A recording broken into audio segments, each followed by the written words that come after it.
Sveiki. Dar sekmadienį džiaugiamės pirmuoju nurinktu aviečių derliumi. Džiaugiamės pasistatę palapinę ir pasikabinę vanagą. Visiškai nesitikėjome, kad sekmadienį vakare kils uraganinio tipo audra su tokio stiprumo vėju,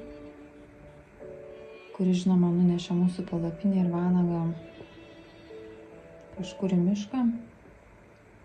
Taip pat labai išvartė ir išlaužė mūsų aviečių stiebus.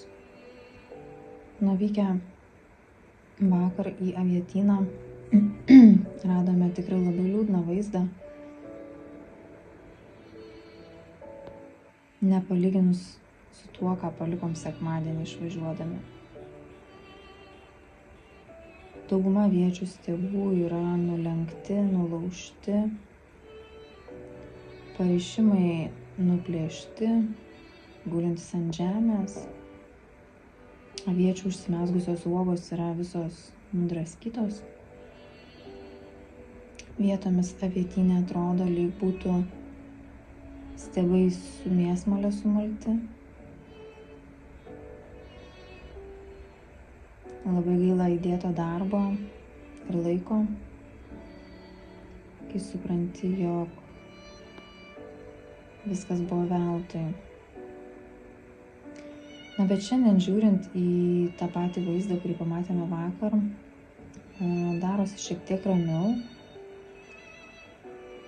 kai pirminis stresas jau atslėgo, matom, lyg ir galėsim išgelbėti gal 50% stiebų, jei tik pavyks juos keliant nenulaužti visiškai.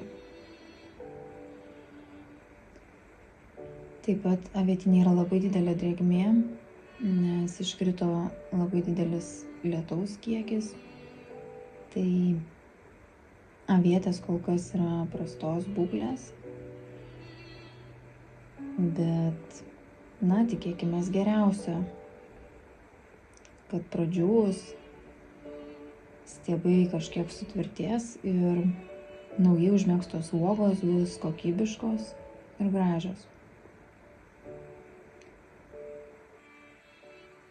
Šiuo metu galiu pasakyti tik tiek, jog visi ūkininkai yra labai stiprūs žmonės. Nes mes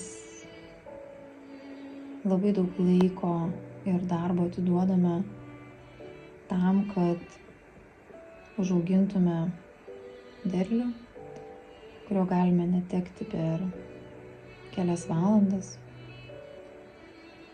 Ir esame visiškai priklausomi nuo gamtos.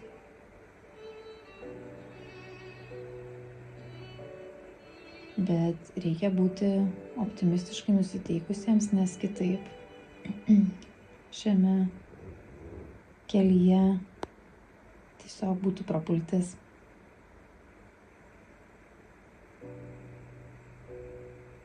Taigi palinkėkit mums sėkmės.